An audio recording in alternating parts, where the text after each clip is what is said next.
if we want to actually fight inequality, first we need to vote for first we need to discuss about women's safety. If people are not letting, sometimes women have to face issues like working in at night shifts, so parents might not allow that because they're actually concerned about what if my child gets violated, what if my daughter, and after that, not just the violation or the sexual assault or any sort of assault is the problem is what it will actually impact the future also. Who's gonna marry my daughter if she is sexually assaulted? So there are a lot of things that are actually interconnected with each other, and socialization is one of the problems, but it's not I don't think that it's the only problem. The economic conditions, the historical, how the society has proceeded in a particular way. So earlier in the primitive societies, when there was no settled agriculture, there were people were hunting gathering was the main source of consumption. But after some time, when came the phase of settled agriculture, so people were not exactly, the people started engaging in trading, and they were not to, earlier if the people would have the children would belong to the community, not there was no thing of family at that particular time. But then when it came to settled agriculture, if you're occupying an area, you do not want that area to be occupied by someone other. So we started this idea of family, that okay, if I get married, there would be a progeny, then progeny would take care of that piece of land. So that's how it goes. So, and who is going to take care? And at that particular point of time, male became the ultimate source, that okay, if they get married, and marriage became a very big kind of a reform, if you can say in some way, because if I get married to you, and so my sexuality is limited to you and your sexuality is limited to me, and our progeny, which would be the male child, so male child, in that case the male was preferred in order to carry on the bloodline. And that's why we see that the patriarchy, how it actually emerges, that okay, there's a male child, and in order to carry on the lineage, in order to have the property rights and stuff, male child is obviously preferred. But things are changing now, but at what level they are changing, if there is a awareness among the women that okay, we need to fight for our own rights, we're working for a revolution, or we want our position in the society. But we're talking about which women? A certain class of, the whole idea on the agendas of women issues has been limited to one particular section, and the other section was actually other section, the working class section, was actually not aware of these rights, because they do not have that time also, because they are fighting they're fighting for the basic necessities. They don't care if they are fighting for basic education rights. So if we see the feminism, how the feminism is also not very static, like the feminism is not very static and very clear in all the sections of the society. Feminism is also very, differentiated. Like, okay, for one section, freedom means this. For the other section, freedom means that. So if we're talking about feminism, where's the women unity in there? If upper class women are raising certain issues, the lower class women are raising certain issues. This is the case which we see in rape cases also. So it's not that Nirbhaya was the only brutal case, rape case that happened. Rape cases are very much prevalent in India, and brutality of the rape cases they actually shock people. But to what section the upper class section would be concerned with, and to what section it won't be, because I would like to share my experience. So on, I think 14th of August, there was this so there was a rape case that happened in 2002, the Bilkis Bano case, and the rape convicts were freed. And that point of time, I was in a discussion. I was in my JMC, and JMC is also the one thing about the Delhi University and other. I'm not sure about JNU, but in Delhi University, there are colleges like JMC, which are actually occupied by the very privileged section of the society. The women who come there, they actually come from a very high class society. So when the case of Bilkis Bano came into light, nobody is actually very much. Nobody actually very cared about that. It's like, okay, because who is Bilkis Bano? Bilkis Bano comes from a working class community. She was a domestic worker. Who cares about uska rape hua ya hame kya? But if you see if there is a rape of a person who comes from a middle class background, there is a different concern, because now you are in that you associate your situation with the person who is who is a victim of the assault. So there's a different sex how we which sect we belong to and how we see our freedom and how these gender issues need to be tackled. And like Mr. Ashwini said, that we're mostly hoping for a reform. We're trying to accumulate ourselves, our rights, and our freedom in this system that actually exists, that already exists. But we're not actually looking for a revolution. We're not actually looking for we're not actually looking for a restructuring of the society and how it could, because it needs a restructuring. The society we live in, the capitalist, because where beauty is capitalized and it is visible in every, like, we as a woman, we have this pressure, we have to look better than the other women just because a male could, we can actually attract a male figure. So that is the competition between women. अगर औरत ही औरत की दुश्मन है तो बनाया ही यही है कि हमें अगर अट्रैक्शन चाहिए तो हमें अपने फीमेल कॉम्बैट को देखना पड़ेगा उस तरह से. And that beauty thing is also not limiting itself to the women but also to the men. Now they are getting insecure, and what is happening at the end is a lot of products are being introduced. If skin is black, take this cream and you can get fairer. If you do not have if something related to beard, if you have this, you can have this hairstyle, that hairstyle. So just in order to attract each other, and where we are leading as a society at the end, nowhere. Because this insecurities would always be there, this inequalities always be there, as long as we live in a society which actually manifest on our insecurities, which actually try to create this gap between male and female and the other communities. Till now we have not discussed about the other communities like the transgender community and the queer community. So hello everyone, as we all know we are discussing on gender issues. और gender issues की जब हम बात करते हैं तो basically we discuss about the gender equality and various other things. तो there's a thing जैसे सर ने बोला कि gender there's a difference. Okay. There's a difference between gender and sex. Sex is more towards biological evolution, and जो gender है वो socio-cultural evolution से ज़्यादा connected है. But it is a malleable concept as in कि sex में you are either a male or a female, but gender की basis पे आपको masculine या feminine, जैसे सर ने कोट किया था कि कुछ जो आपका जो occupation होता है, आपका जो काम होता है उसको generalize कर दिया जाता है. So I would like to discuss it from the perspective of history कि ancient जो इंडिया था, ancient इंडिया में जो हमारे women थी उनकी क्या conditions थी. तो सबसे पहले start करते हैं इंडस वैली civilization या हड़प्पन civilization में the women were considered equal to men. and वो हमें कैसे पता चलता है, क्योंकि वहां से हमें जो भी findings मिले हैं, जैसे जो भी डांसिंग गर्ल का हमें जो इमेज मिला है, स्कल्पचर मिला है, तो वो हमें बताता है कि वो किस तरीके की एक्टिविटीज में इन्वॉल्व थी, या फिर वो जो हेयर स्टाइल्स थे दे वर सो एडवांस कि हम लोग आज भी उनको फॉलो करते हैं कि हेयर स्टाइल्स, उनके ऑर्नामेंट्स लाइक ज्वेलरी उस टाइम पे अब से 2500 साल पहले उनको जो है ज्वेलरीज जो बहुत ही मॉडर्न ज्वेलरी थी जो वहां से फाइंड की गई है. मूविंग ऑन टू वैदिक पीरियड में it was a patriarchal society but still the women have right to attend sabha and samitis. जो अगर हम कंपेयर करें तो आज के टाइम पे भी नहीं होता है. फॉर एग्जाम्पल अगर हम पंचायत इलेक्शंस की ही बात करें तो विमेन के नाम पे टिकट जो होता है उस पे जो इलेक्शन होता है वो तो वही करते हैं, बट जो रिप्रेजेंटेटिव होते हैं वो हमेशा उनके हस्बैंड होते हैं. ये प्रधानपति. अगर आप लोगों ने पंचायत वेब सीरीज देखी हो तो उसमें भी यही डिपिक्ट किया गया है. तो वैदिक टाइम पे भी यही जो सभा समिति थी उन सब में जो पॉलिटिकल राइट्स थे वुमेन की वो एग्जिस्ट करते थे.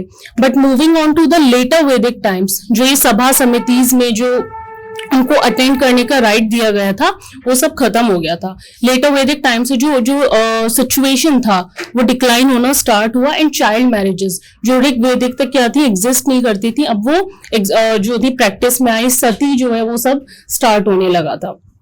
उसके बाद एक मनुस्मृति लिखी गई. मनुस्मृति में स्पेशली वुमेन के लिए बहुत ही डेरोगेटरी रिमार्क्स जो हैं वो यूज किए गए, and that is the reason why B.R. Ambedkar ने उसको जलाया था. बात अगर वो स्पेसिफिक लाइनें हैं, अगर इफ यू कैन कोट दौल पशु और नारी कुछ यस तुलसीदास ताड़न के until unless you read them they will not come to the right way. That is what Tulsidas लाइनें हैं इस तरह की. और एक जगह पे उस तरह का मेंशन भी है कि I would guess हुआ क्या, I let me just develop on that. Manu Samriti is considered as the most foundational book of law, on which all Yes. other interpretations of law are based. Yes. And if you look at the Manu Samriti in totality, you will say they have treated women and Ati Shudra at same level. Is same level, women and the For Shudras. example, they say a higher caste man can sexually exploit a lower caste woman, no punishment is prescribed. A woman is subject only, if you summarize the entire understanding of Manu Samriti and women's, the role of women is to give sexual pleasure to men, number one. She is there to give birth to the baby, that's it. A woman should not be allowed to emerge as an identity because it will create a danger to the existence of society. And I want to connect this with another, the first paper which was written by Dr. B.R. Ambedkar as a PhD thesis in Columbia University, in which he said that the existence of casteism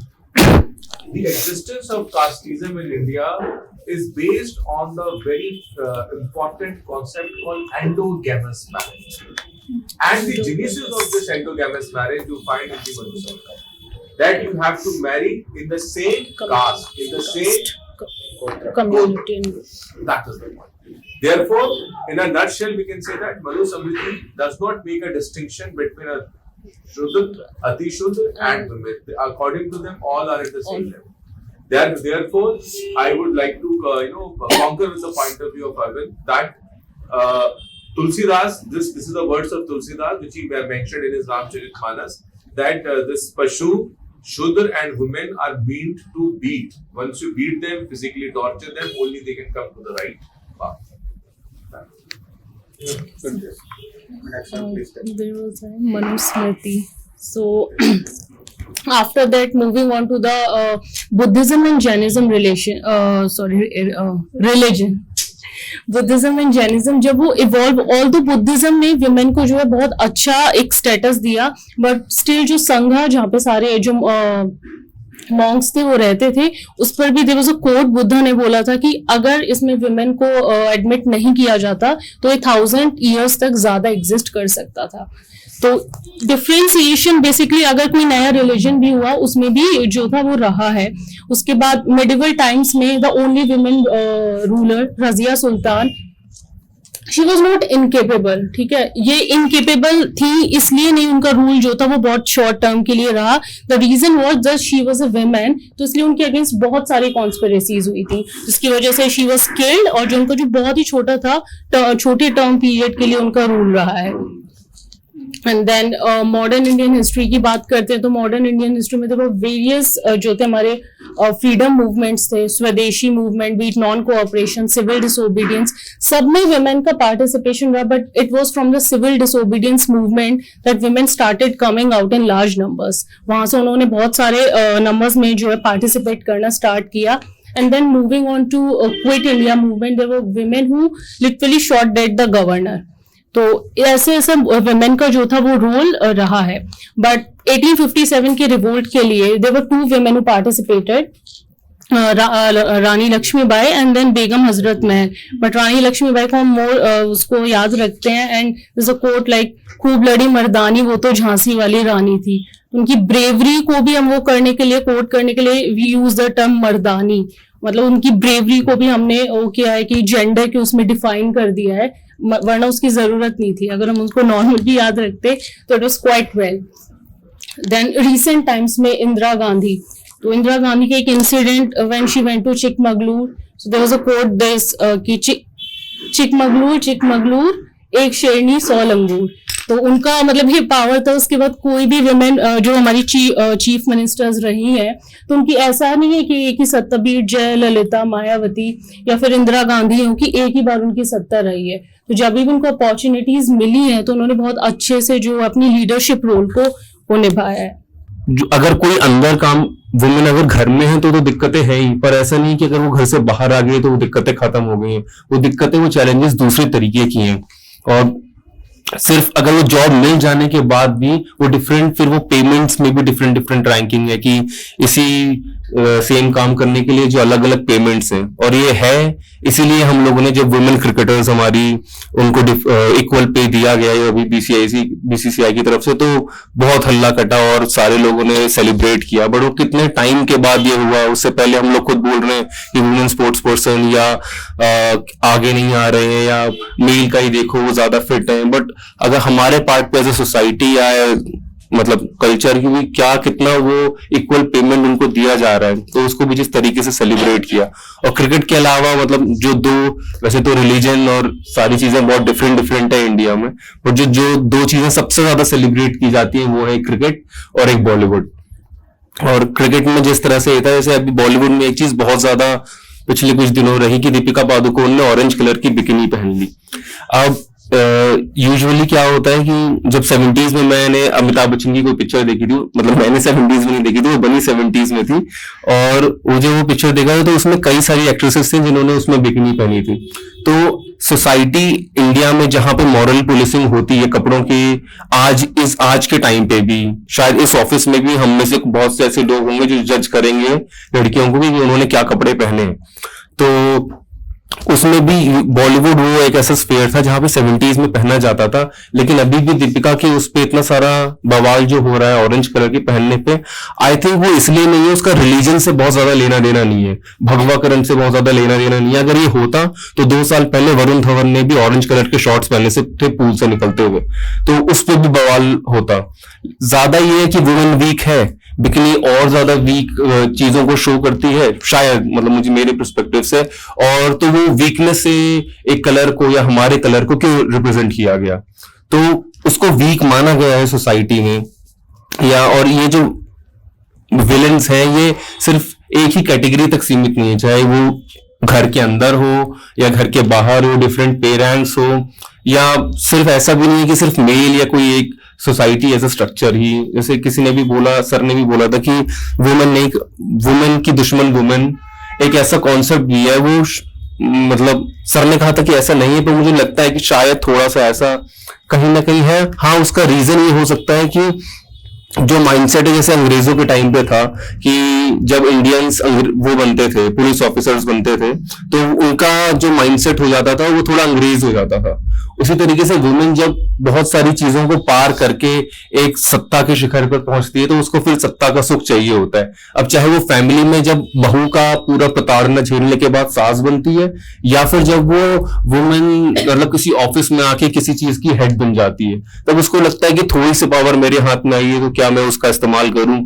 और उस इस्तेमाल करने में कई बार चाहे वो as a भाभी ननद का सर ने जो कॉन्सेप्ट बताया, सास बहू, या यहाँ पे एज अ हेड का कॉन्सेप्ट जो बताया, तो उसमें वो चीजें निकल के आती हैं। इसीलिए शायद ऐसा हुआ था कि एक डीएम जो थी, जो पढ़ लिख के आईएएस क्वालिफाई करके जब एक स्कूल में पहुंची, उनसे टीचर बच्चों ने लड़कियों ने कहा, शायद बिहार की बात है ये, कि मैम ये हमारे सैनिटरी पैड्स, तो उन्होंने कहा कि ये कोई बात है ऐसी पब्लिक में करने की, जबकि वो खुद ही उस पूरी पीड़ा से गुजर के गई है। और अब तो फिर भी ये चीजें ज्यादा वोकल हो गई हैं, वो तो उस टाइम पे होगा जब उन्होंने ज्यादा झेला होगा। बट शायद बोला कि हमें सैनिटरी पैड्स डिस्ट्रीब्यूट करना है गवर्नमेंट। हाँ, तो उन्होंने खुद डीएम वो तो बहुत ही इवेंटली है, कल को तुम कॉन्डोम मांगोगे। एग्जैक्टली ये कोई remark And she is this is bigger than DM. She was the director of that entire program actually. So that thing. और मैं एक सफदरजंग हॉस्पिटल में गया था, पर एक तो ये एक्टिवली करना, एक चीज तो ये हो गई कि वो सर, जैसे सर ने बोला कि वो कलेक्टर थी और डायरेक्टर थी, वो खुद ही उनके हाथ में, तो उन्होंने एक्टिवली कहा कि कल को तो तुम ये मांगोगे। बट एक पैसिव तरीका भी है, जैसे डेली क्राइम एक सीरीज आई थी, तो उसमें मैं देख रहा था कि जो आईपीएस ऑफिसर थे उनको बार बार बोला जाता था मैडम सर। तो मतलब अगर तुम एक पोजीशन पे पहुंच गई हो तो वो सर वाली पोजीशन है। तो मैं आपको बता दूं कि वुमेन एंड गर्ल्स की अगर इंडिया में बात की जाए तो हर एक एरिया में, जैसे कि एजुकेशन है, एम्प्लॉयमेंट है, हेल्थ केयर डिपार्टमेंट है, या फिर हम मिडिल क्लास उस फैमिली की बात करें जो कि रोज खाने और कमाने वाले परिवार होते हैं, वहां पे भी जैसे कि अगर बात की जाए एक मजदूर वर्ग के बारे में सबसे पहले, तो एक जो मेल होता है मजदूर वर्ग में भी, उसको शायद लगभग 500 रुपए या 600 रुपए पर डे के हिसाब से पैसा मिलता है। अगर वही वुमेन काम करने कहीं पर जाए तो उसे 300 या 200 रुपए में वो सारी चीजें भी की जाती हैं। नंबर साइकिल में बात करूंगा इसके आधार पे कि ये हाल ही में हुई कोई समस्या नहीं है, ये परंपरागत समस्या है। अगर इससे निपटने की बात हम बाद में करेंगे, लेकिन और महिलाओं के साथ जो भेदभाव है ये भारत में ही नहीं पूरी दुनिया में भी ये देखा गया है। जैसे कि अगर बात की जाए अरब कंट्रीज के बारे में, या फिर आप हाल ही में देखेंगे जो कि हिजाब का एक बहुत बड़ा इश्यू बना था, वहां पे भी उस लेडीज को एटलीस्ट एक सिर के बाल दिखने पर ये मार दिया जाता हो, वो भी फोर्स के द्वारा, तो ये बहुत ही ज्यादा गलत है। और शायद मुझे याद है सन 2011 या 12 में शायद देख रहा था, तो दिग्विजय सिंह हमारे कांग्रेस के लीडर हुआ करते थे, तो मुझे याद नहीं है कि कौन सी लेडीज के बारे में, शायद स्मृति ईरानी के ही बारे में बोला था कि 100% टंचमाल है, इस तरीके से उनके द्वारा बोला गया था। और बात की जाए कि संसद में पहुंचने की ही, तो मात्र 14% वुमेन का ही क्राइटेरिया है कि संसद तक अभी तक पहुंच पाई है, इसलिए भारत 122वें नंबर पर है। और बात की जाए कि अगर इसके लिए हमें जागरूकता हासिल करनी है तो सिर्फ एक बात करने या फिर अपनी ऑफिसेज में पोस्टर चिपकाने तक ही सीमित नहीं है ये सारी चीजें। अब हमें परिवार और धर्म की मान्यताओं को बदलने की भी आज की डेट में बहुत ज्यादा नीड है। So thank you. फिल्थ यानी गंदगी, डिसीज एक बीमारी, कंटेजियन संक्रमण, कंटेमिनेशन सोल्यूशन। और अगर इस तरह से भी ये समाज में जाने जाते हैं, पर अगर आप पहचान नहीं पा रहे हैं तो कोई बात नहीं, बहुत पहले ही ये समाज से पहचान की उम्मीद छोड़ चुके हैं। नमस्कार आप सभी को, मेरा नाम है शुभांशु जायसवाल और आज मैं सदन पटल पर रखे गए विषय जेंडर इश्यूज यानी लैंगिक असमानता पर अपने कुछ विचार प्रस्तुत कर रहा हूँ। ये विषय बहुत बड़ा था, बहुत ही ज्यादा डाइवर्स था, इसलिए मैंने अपनी रुचि से एक छोटा सा इसके अंदर विषय लिया, अन्य वर्ग यानी थर्ड जेंडर की पहचान के बारे में।